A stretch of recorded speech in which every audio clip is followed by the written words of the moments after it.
Hello and welcome to episode 371 of AvTalk. I am Ian Petchnick, here as always with Jason Rabinowitz. Ian, welcome to summer.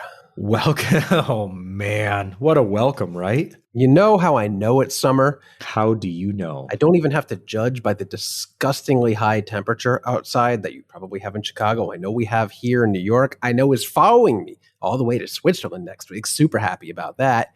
But the New York airports are in a state of absolute chaos. And it's not even just because of the sinkhole in LaGuardia's runway 422.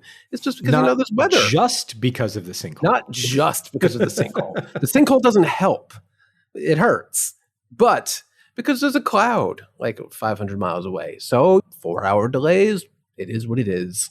That's how you know you're in summer. It's chaos theory. A grasshopper in Ohio rubs its wings together and LaGuardia gets a sinkhole. That's how it goes, right? I'm pretty sure. Yeah. Okay. Don't know where exactly the sinkhole is because I see a lot of planes doing a lot of stuff at LaGuardia, but it seems like they are avoiding falling into the hole, which is good.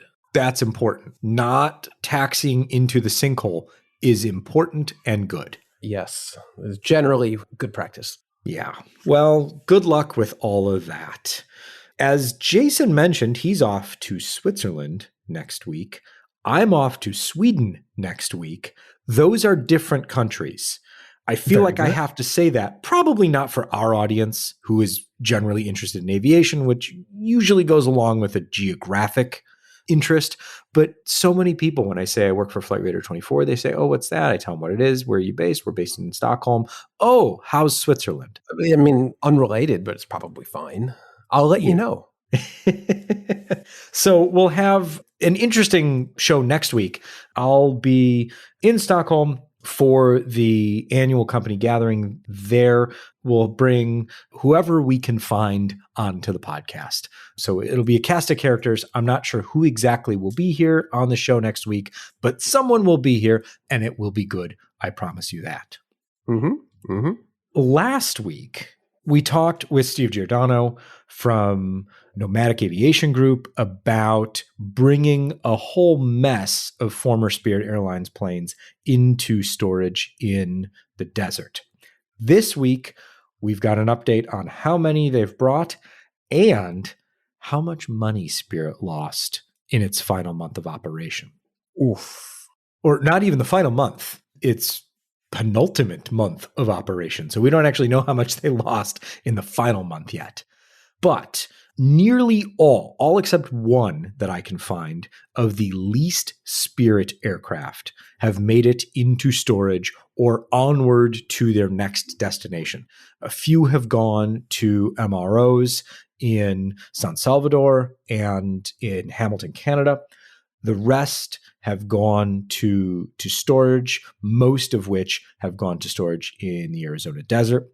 The only remaining, save for one, aircraft that need to be moved are those that were owned by Spirit Airlines.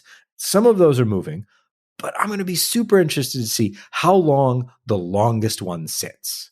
Yeah, notably the 4 that were at Newark 18 days ago. They're still there, all 4 of them, which is interesting because that's not an airport you think of having a tremendous amount of excess space to put stranded aircraft. But Also, I guess think of those the parking might be, fees.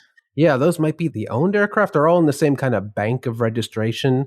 So maybe those were owned aircraft with Those are all owned. Yeah, no immediate future, unfortunately. Yeah, don't know what happens with those, but they haven't moved. I expected 1 or maybe 2 of them to move, but not a 1. Maybe we can make an offer. I don't want to go to New Jersey. I can't argue with that. Mm-mm. Well, in March of this year, Spirit lost $157 million, operating on a negative 61% margin. So when we talked about how, hey, this idea of giving Spirit a $500 million government-backed loan is ridiculous, this is why we say that was ridiculous, because in 1 month they lost $157 million, which is a lot of money. So extrapolate that out over a couple months, and that $500 million would have also been lit up on fire or injected directly into the engine core of a now grounded A320ceo. Yeah, this never made sense. The amount of money this airline was losing, a negative 61% operating margin, unsustainable. The writing was on the wall. The last nails were being pounded into the coffin. They were not going to turn this around at this point. I'm not even going to say not with the increase in fuel because it seems trivial at this point. There was no turning around at this point. It was just, they were too far gone. There was barely turning, let alone turning around. Yeah, it was done, Jim. It's dead, Jim. It's done. It sucks, but if only the first bankruptcy reorganization plan were a little more realistic, maybe we wouldn't be in this position now where Spirit is gone as a whole. They had a good plan. They needed more time, and they just didn't have more time, and everything was against them. But that is a tremendous amount of money to lose in that span of time, considering how small Spirit Airlines was in the end compared to its peak. So that's wow.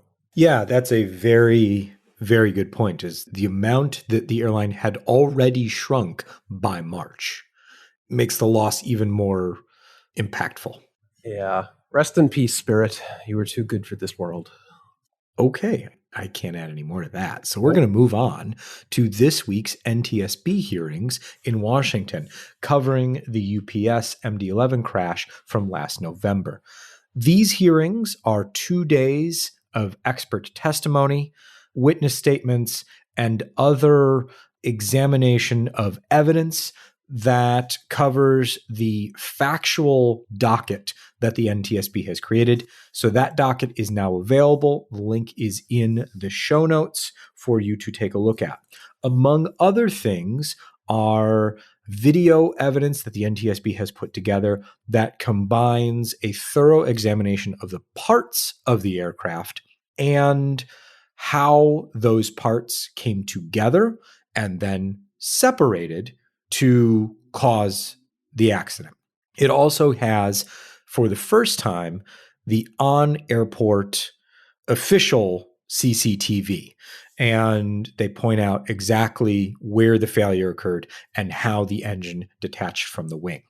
Part of these 2 days of hearings, the NTSB is trying to understand, given the history of this exact part failing multiple times over the past 2 decades, why was corrective action not taken before now? The first report of a fractured spherical bearing in the engine pylon assembly was received by Boeing in July of 2002. That's a long time ago. Then reports followed in 2007, August, and September. And then after the initial report, Boeing received 6 total reports. The discussion between the NTSB and some of the witnesses that they called this week, very interesting, because there's a moment in the conversation between NTS board member John DeLue and UPS's senior director of engineering, John Springer. And what they were talking about is, why didn't this level up to something that needed to be done, changed, corrected immediately? And the UPS's director of engineering is saying, we looked at the service letters and they explicitly said that it would not be a safety of flight condition. And so the comment that he then says is, quote, so that started this on the wrong trajectory to begin with. And I think that's really, really interesting. Yeah, so basically someone made a determination in like 2002 and that was it. No one ever went back to look at it again and think, maybe this is more problematic than we thought. They did. So the service letter was issued in May of 2008. So one thing happens in 2002, it gets reported, okay. Then the same thing happens in August of 2007 and September of 2007. So by May of 2008, a service letter is issued that says, here's the thing that happens. It's not a safety of flight condition, but there's an inspection procedure. You should be on the lookout for this. Then in 2011, there's another service letter, follow-on service letter, that informs of a change in the design of the bearing, which gets rid of the lubrication groove in the bearing race. which is the originating point where these have all failed. So basically, they created a seam, and because that seam was stressed, the seam failed. And so they got rid of the seam. Okay, that seems reasonable. But then there's no impetus to deal with all of the existing. So if they replace it, then great. But there was no, you need to do this now. This is important to the safety of flight. It was very not that. So I think the NTSB is really focusing on, why didn't we set ourselves on a path of ensuring that this would be addressed in an expedited fashion? Because that's a great question. So the hearings have been super interesting. And if you've been trying to visualize or understand how all of the pieces of an engine come together and how complicated even a mounting pylon is, these aren't even mechanically moving, powered or anything. It's just a thing, an inanimate object. To that point, the NTSB, we'll link in the show notes, put a video together, an animation, the engine to wing attachment design overview and findings. It is a 5-minute and 22-second video, just basically showing how this static thing works. There's no moving parts. It's just there. It holds the thing in place, but it is pretty damn complicated. Yeah. I mean, there are no simple pieces of an airplane. Let's put it that way. That's true. That's very true. Let's shift gears to another accident investigation and report, because the FAA this week, for the first time, explained how it is responding to the almost 36 NTSB report recommendations from the NTSB's final report into the January 2025 midair collision near DCA.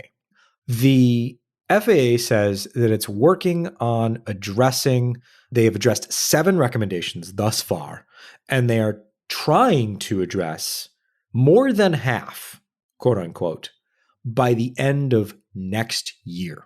No rush at all. Specifically, one they're talking about there is something I think has been talked about a lot, is the arrival rate at DCA, which the NTSB says is a key metric that contributed to the airport's congestion at the time of the crash, and why the regional jet was taking that kind of secondary runway where the helicopter pilots didn't expect it to be. But that, unfortunately, any adjustments that will be made won't be determined after an official analysis in 2027. So not even this calendar year. So it will be multiple years after this crash before any corrective action on the arrival rate at DCA is officially adjusted. I guess right now they're kind of unofficially tackling this with basically consistent ground delay programs and EDTCs for aircraft that are more or less permanent. That only slaps a Band-Aid on it. It doesn't actually address the scheduled number of aircraft daily at DCA. It just makes everything operate terribly. So we're going to have to wait until 2027, and maybe it will result in a reduction of hourly flights at DCA. That's going to be a tough pill to swallow for airlines and passengers, but it's probably the way we're headed. And all of this we learned because the FAA published its response on the final day.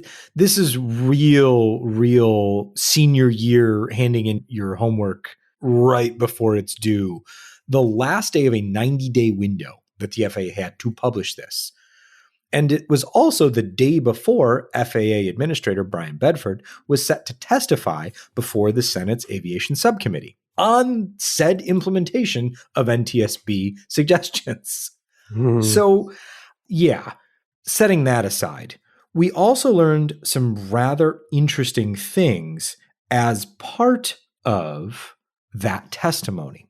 Part of what we learned is that we are at least 3 years away from full ATC staffing at major U.S. air traffic control facilities. And we also learned... This is where it gets good. Yeah. We also learned about the FAA's revamped air traffic controller targets.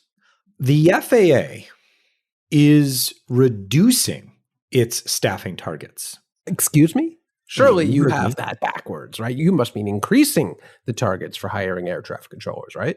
I wish I had that backwards.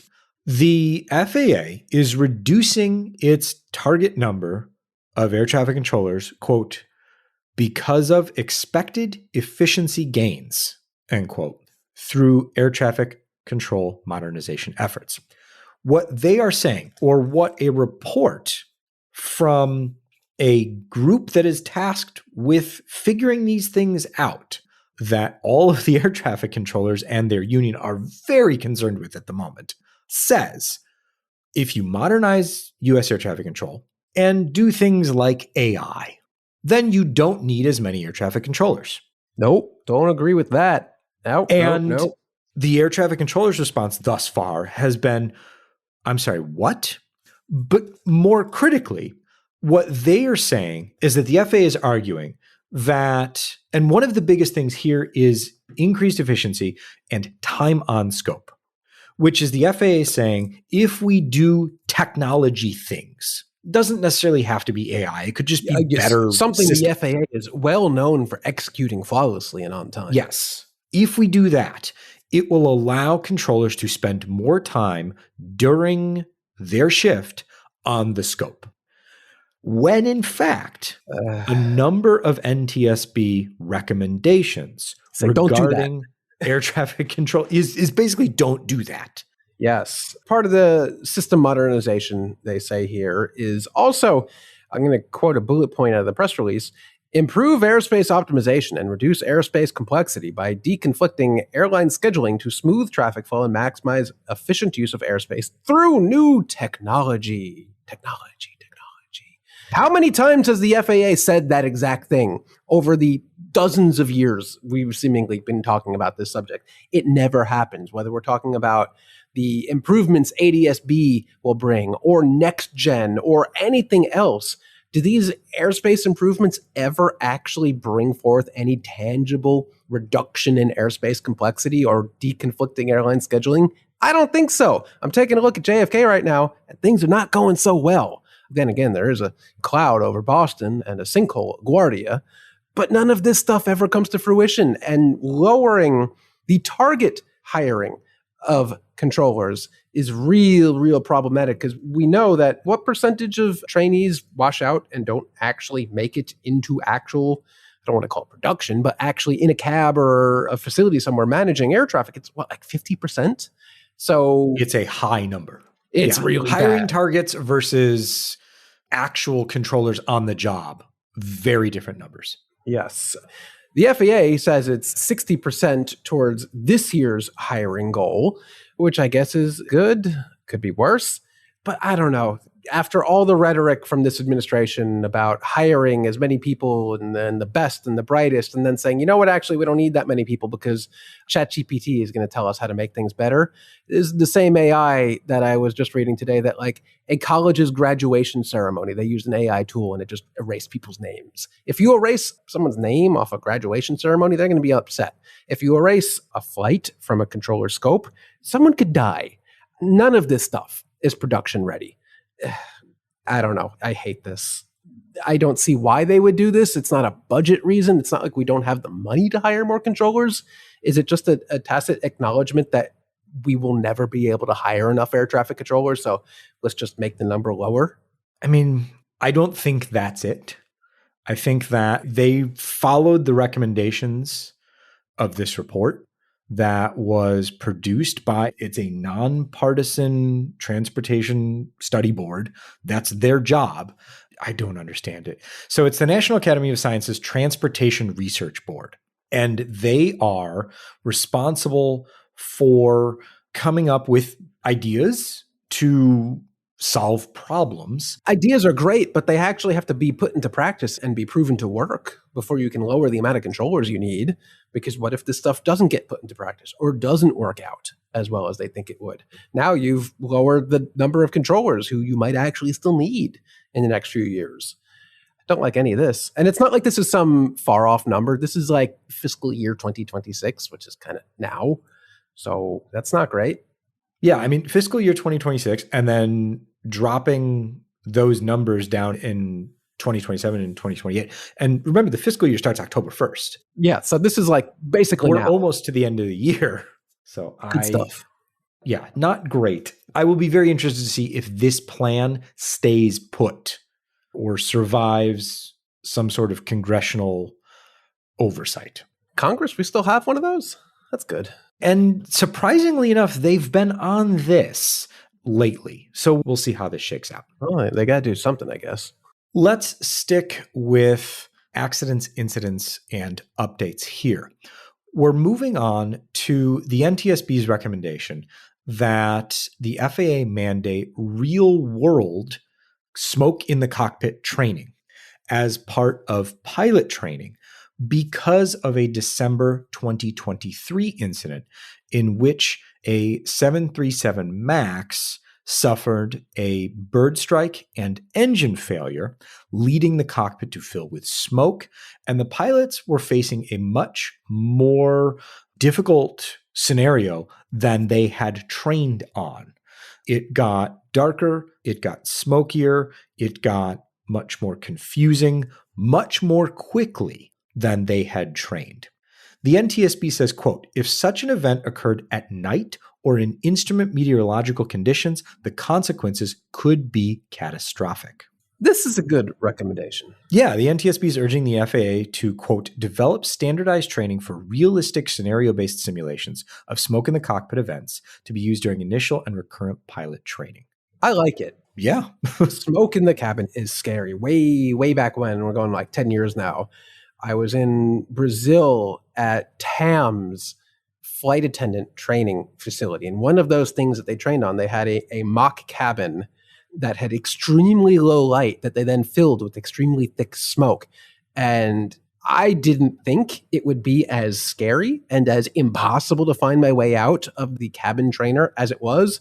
But in a low light, like the NTSB said, and with thick smoke, it's basically impossible to evacuate the aircraft. You have to do it by touch and feel. And if you're not intimately familiar with the aircraft, which is where the training comes in, you're kind of cooked. So now try and fly the plane. Exactly. Now try and fly the plane in that situation. I'd imagine this is the kind of situation where increased training can only make your odds better, not completely mitigate the situation, but it could at least ground the fear of that situation in reality. Whereas thinking about it could be scary, but actually experiencing that, like, are they just going to toss pilots in a simulator and toss a smoke bomb in there and close the door? Like, maybe? I don't know. How do you do this? Yeah. We actually did a similar thing to what Jason just described doing at TAM's headquarters at Lufthansa a few weeks ago. So that video is up on our YouTube channel now. I'll put a link in the show notes. I mean, that's what TAM did. They closed the door on the trainer and they threw a smoke grenade in. And it got real very quickly. Yeah, Gabe and Sophia practiced putting out a fire. It was a cigarette in a trash can. And you see how quickly that smoke spreads. And it's scary.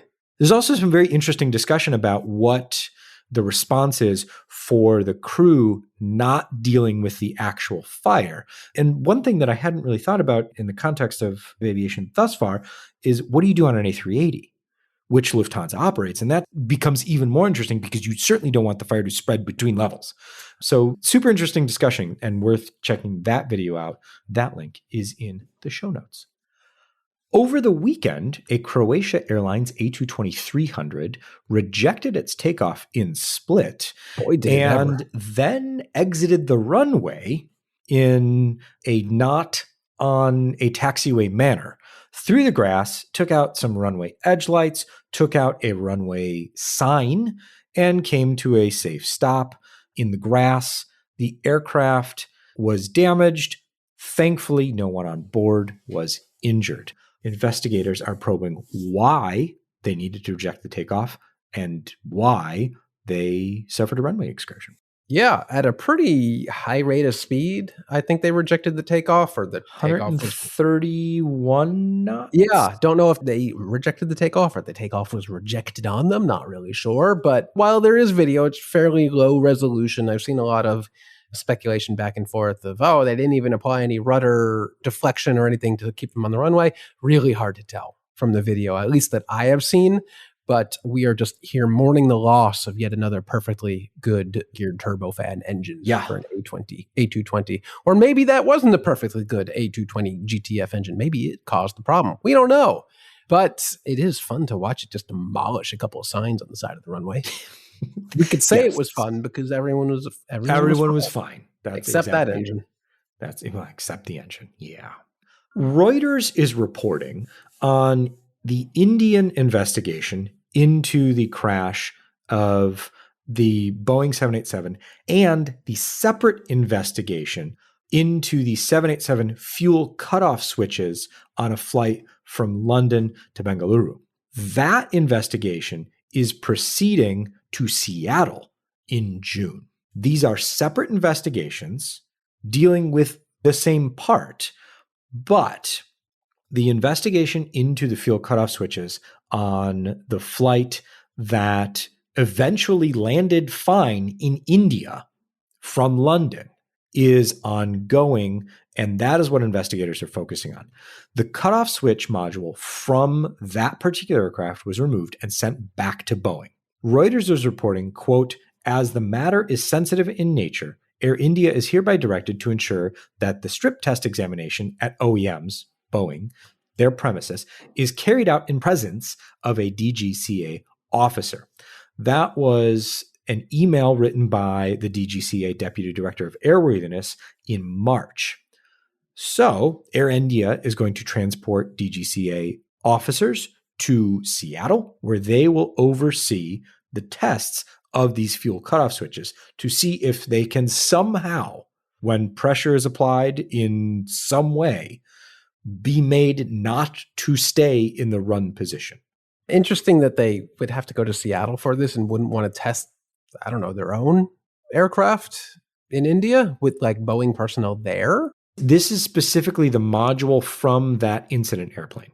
Oh, see, that's so if we remember, what happened is there was a flight from London to Bengaluru. I thought they were testing all of the other 787s, but that makes sense. So are they just going to sit there and like just keep toggling the switch back and forth and back and forth until they break it? I think that's what's going to happen. So what happened in this specific instance was they tried to start the engines twice. And what they say is that the fuel cutoff switches went from on back or run to off twice. On the third attempt to start the engines, they stayed on, and then they flew to India from London. Yeah, I remember. I'm going to editorialize a bit here and just say that if that had happened to me, I might have considered canceling the flight. Given the not too distant historical context of that possible situation. Yeah, I remember talking about this very, very odd decision to continue that flight. Very, very weird. But hey, maybe they'll figure it out in Seattle. Weird. Yeah. We'll bring you more when we know more. What is this next topic that just says UK I've been waiting to get to this proposal? It's very I've been vague. Waiting to get to this. Yes, I left it vague on purpose because I wanted to get your reaction while we were recording. The new technology being developed around the world and being introduced into national airspace systems includes things like drones, unmanned aerial vehicles, what we've called air taxis from time to time, and things like that. But one of the things that people need to think about in the context of a pilotless vehicle is, what do the passengers do when there's a disruptive passenger, Jason? Oh, get the duct tape ready? And so there's a UK body that was tasked by the government with answering some of these questions. What should we do about various things? And one of those things was, what should we do if there's a disruptive passenger on a pilotless air taxi? Who's we in this situation? We being the passengers. And so their proposal was that the passengers be equipped with restraint devices to safe the cabin from whoever this person is. So wait, we're talking about, like, when you say air taxis, like Archer Midnight and Joby, whatever the thing called. Correct. That only seat like 4, 5, maybe 6 people, right? Yes. So the idea is to equip one of these people or all 4 to 6 of these people with... There will be like a disruptive passenger kit. How's that going to work? This is not an aircraft where you can get up, walk around, and like just nonchalantly grab the disruptive passenger kit. Like, you can't get up out of your seat on these aircraft and walk around. Maybe you select a captain before you board. Look at like me. Who's going to hold the captain now. who's going to hold the plastic Sure. cuffs? This is what? Like, if there's an unruly passenger in one of these uncrewed aircraft anyway, like, what can they even do? Plastic cuff them, I guess. What can they do? I mean, I guess they can attack the other passengers, but like, I guess it's a valid question of if this thing is remotely piloted or autonomously piloted, is there a means for them to like take manual control or like actual commandeer the aircraft? It's something I have not thought about, but I wouldn't want to put the onus on one of the other passengers, be like, hey, that guy's being weird. Slap some duct tape on them. What could possibly go wrong, right? Nothing. Remember, this is exactly what U.S. crews not that long ago were explicitly told to never do, to never use duct tape to restrain someone to a seat, because in the event of an evacuation, they are duct taped to a seat, which is not great. I guess you got to think of all circumstances, but like this seems impractical at best. At best, yes. I think there's a lot of good things to think about, or bad things, I suppose, to think about here, and a lot of very sticky questions to answer. And I'm glad they're thinking about these. I'm not sure that that's the best solution, but it'll be interesting to see I don't know what if there we is a eventually solution. end up with. I think that's a good point to make. There might not be a solution here. Yeah.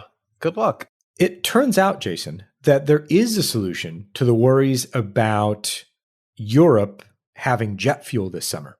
I know what it is. What is it? You just ignore the problem until it goes away. Hmm. No? That usually No. works for me. No, you know what they did? They bought more jet fuel. Oh, the answer is always money. If you throw money at a problem, the problem goes away. If you can't ignore it, you throw money at it and then it goes away. Is that what happened here? That's what happened. But Yes. I thought there was no more fuel. That money would not work here. Well, it turns out that everybody's got a price, and that price was just much higher than they had been paying. So now jet fuel costs more, but they have it. Oh, And the worries that's great for for the the summer both of season. us. We have a gone vested down. interest in there being jet fuel in Europe next week. So that's good. Yes, we do. Yes, we do. And Mhm. hopefully it'll be there after that. The concern now shifts to secondary airports for the upcoming winter season. So what happens at smaller airfields serviced by regional or secondary carriers in the follow-on season? So they're comfortable through summer that they can make these things work. We're going to find out. According to the news, the Strait is going to either open very soon, or is already open, or is closed, or is never opening again. So we'll find out in time. In some time, yes. That's how time works, Good unfortunately. stuff. We talked a little bit a few episodes ago about the changes ongoing at Norse Atlantic Airways, which had been trying to save about $50 to $75 million through restructuring, closing its far-flung headquarters, moving to Oslo, doing all sorts of things. Now they say, we've hired JP Morgan Chase to prepare the sale of the company, and we want to get it done before summer. To who? The same people who are going to buy Spirit. Oh, no, I don't like this at all. This sucks. I love Norse. I loved Norwegian before it. It was a great experience last year from LA all the way to London. I don't even know if they offer that route anymore since fuel got so expensive, but the golden age of travel, in my opinion, and I know others share this opinion, was ended not all that long ago, a couple months ago, when long haul, low cost travel was so prevalent and so available. And if Norse kicks the bucket, that's really gonna hurt. I will miss them if they truly sell. That'll suck. I hope it doesn't happen, but at this rate, seems kind of likely, doesn't it?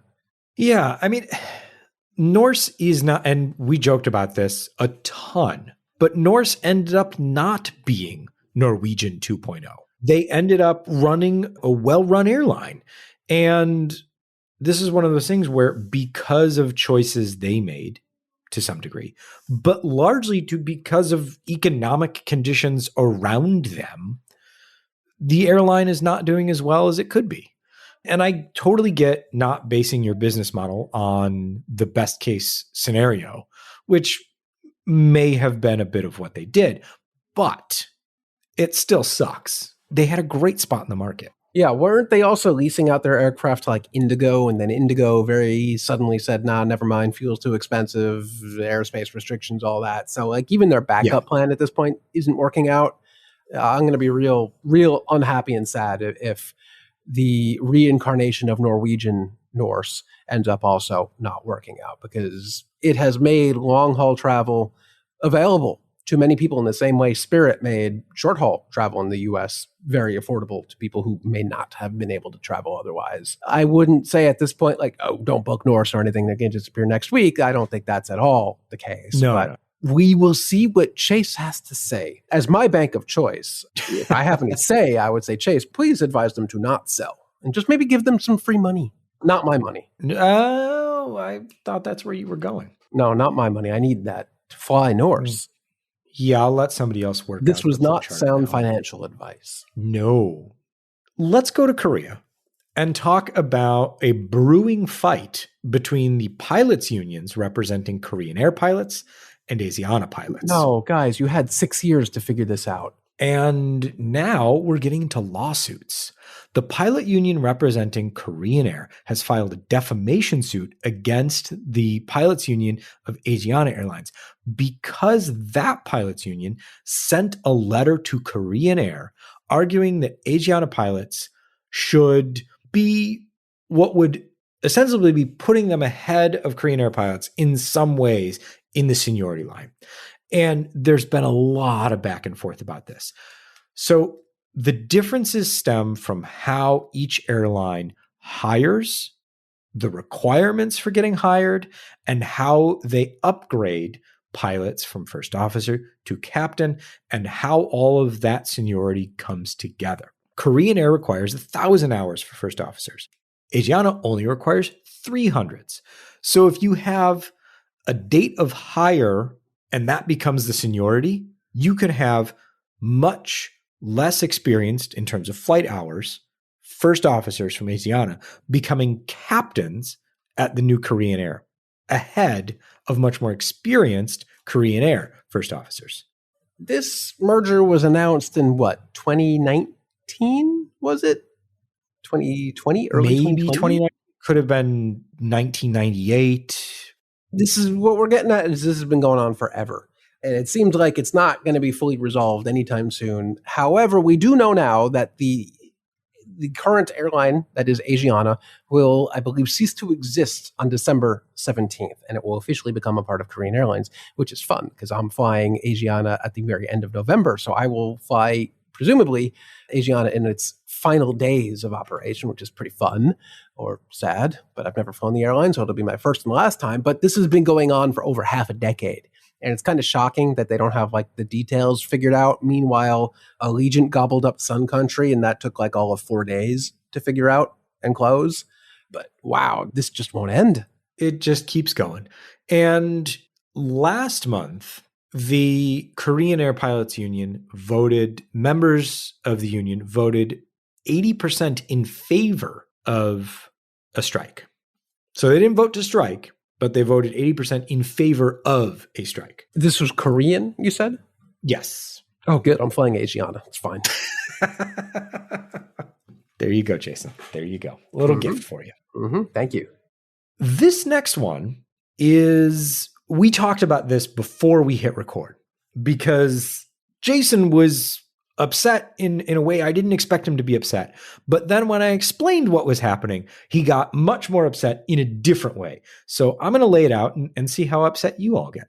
Go for it. WestJet in Canada is being investigated for not paying compensation due to passengers when they suffered lengthy delays or cancellations.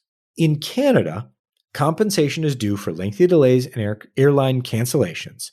However, no compensation is due if the delay was due to the safety of the aircraft. What passengers are alleging and what regulators are investigating is that WestJet would swap the tails of the aircraft from the ones that they were canceling to a different aircraft that was already down for maintenance, and then say, oh no, plane's broken, flight's canceled, and then refused to pay compensation because it was a safety issue. First of all, I didn't know Canada had rules like this. Very similar to EU 261, kind of, sort of, but a little more restrictive. Less restrictive on the airline's part, yeah. Yeah. So this is basically what's happening here is that there are some very helpful screenshots that we can link to as well in articles about this, where the airline, in the very same minute, canceled the flight immediately after or before, unclear, in the same minute, swapping the tail to an aircraft that had not operated and was not operating because it had some sort of maintenance issue. Why is this a problem? I mean, for who? For the passengers, I guess. Why does the tail swap matter? What the passengers, their advocates, what those people are arguing, and what investigators are investigating, again, because WestJet has already been taken to task for a very similar situation in 2022.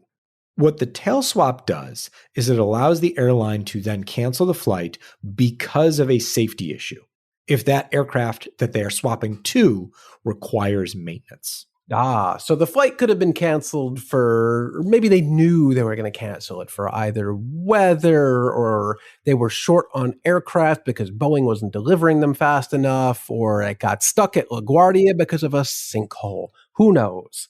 Bet you didn't see that callback happening.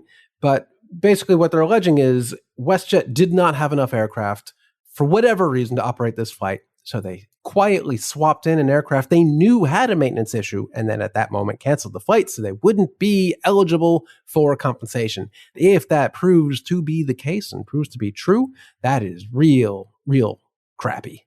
Yeah. And again, this isn't the first time WestJet has been taken to task for this particular action. This was first raised in 2022 when the Canadian Transportation Agency ruled against WestJet in a similar case. So CBC did a very interesting investigation here and found a bunch of people saying, yeah, that happened to me. So now the Canadian Transportation Agency is again investigating this. Just to show why they might be doing this on WestJet's part, why they might want to not pay out that compensation. On the low end, CBC says that's about $75,000. And on the high end, it's about $200,000 per flight. So I can understand why they would not want to pay that compensation.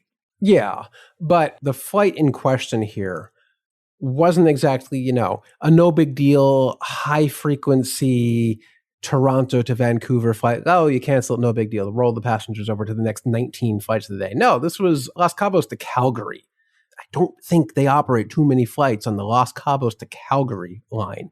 And the main genesis of this investigation was because these people got home 16 hours later than planned. So yeah, there's real implication. If you're stranded because the airline says it's a mechanical issue, you don't get compensation. You don't get meals, probably. You don't get hotels. You get nothing. You're on your own. So yeah, if WestJet pulled a fast one and swapped out the tail to an aircraft that was already broken, and they knew just because they wouldn't have to pay out compensation, there's also real financial hardship on the passengers who no longer are getting home or getting to wherever they're going and end up getting home 16 hours later. They have to pay out of pocket for their own, if they don't have travel insurance, for their own hotel, their own food, their own whatever. So that's a real burden on these passengers.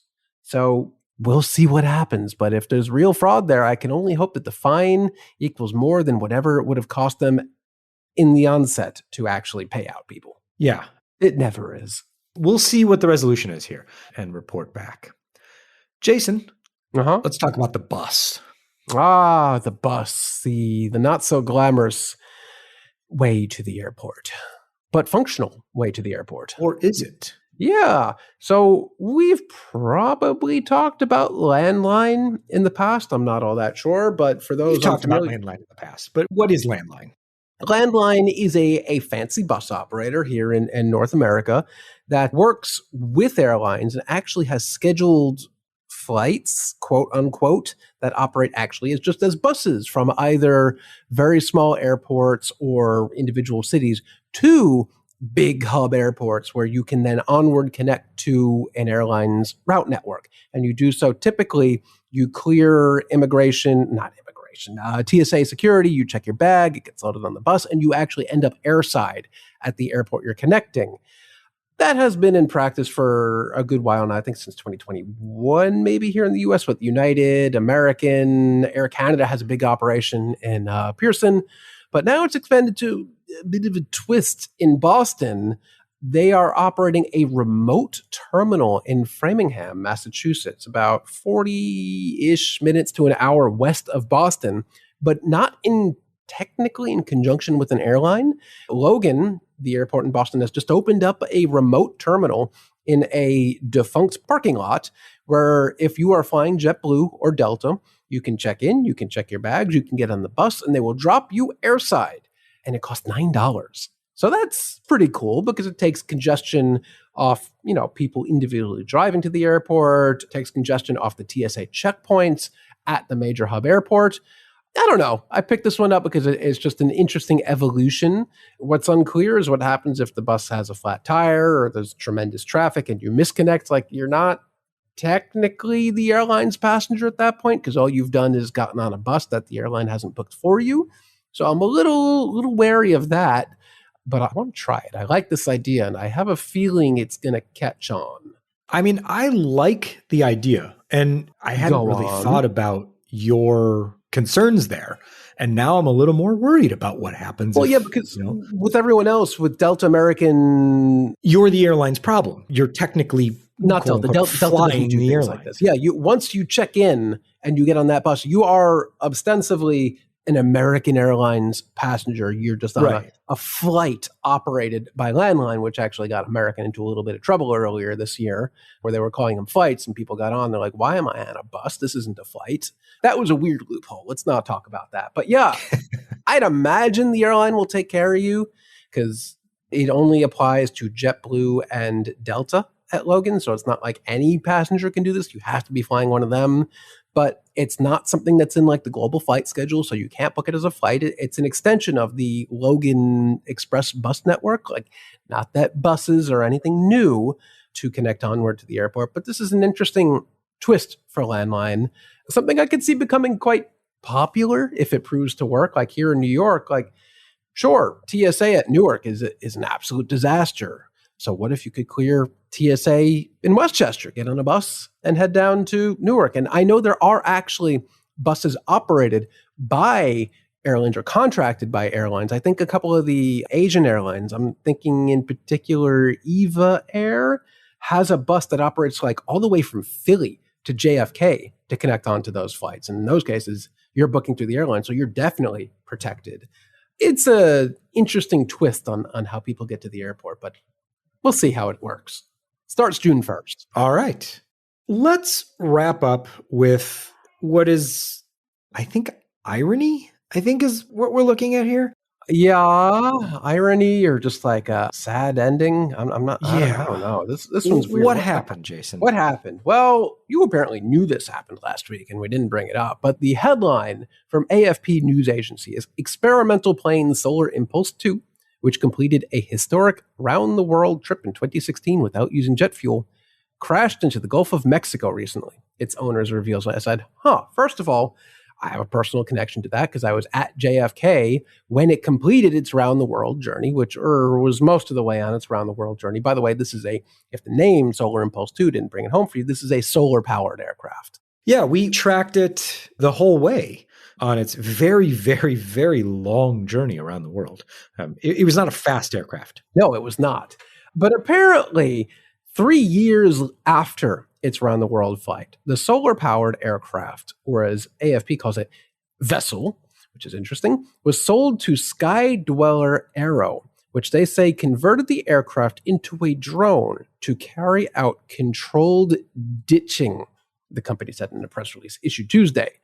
So apparently it took off from Stennis, Mississippi on April 26th, but crashed into the Gulf of Mexico on May 4th. First of all, that's interesting because that's like a week in the air. But then the aircraft they converted to do controlled ditching crashed into the Gulf of Mexico. I guess it was in uncontrolled ditching? I have questions that I don't think we're going to get the answers to, but the NTSB is investigating, which is also quite interesting.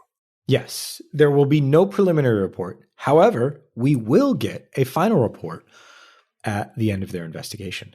Rest in peace, Solar Impulse 2, at the Yeah, bottom of the Gulf of Mexico. bummer. Hey, at least it had an 8-day, 14-minute flight, so that was cool.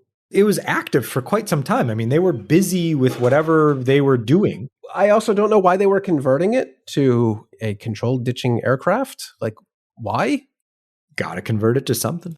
Okay. Do you? I don't know. I don't know. I honestly don't know. But that's what happened. Okay. There was no controlled ditching in this particular case. As a reminder, next week we'll have something for you. It'll be a good episode, no matter what it ends up being, I promise. And we'll be off in Sweden and Switzerland. Again, they're not the same place, and we'll make sure that that is noted again as well. Jason, if you decide to take next week off, or if whatever we end up doing, have lovely travels, and we'll see you when you're back. Thank you. If you're here next week, great. I'll talk to you then. This has been episode 371 of AvTalk. I am Ian Petchnick, here as always with Jason Rabinowitz. Thanks for listening.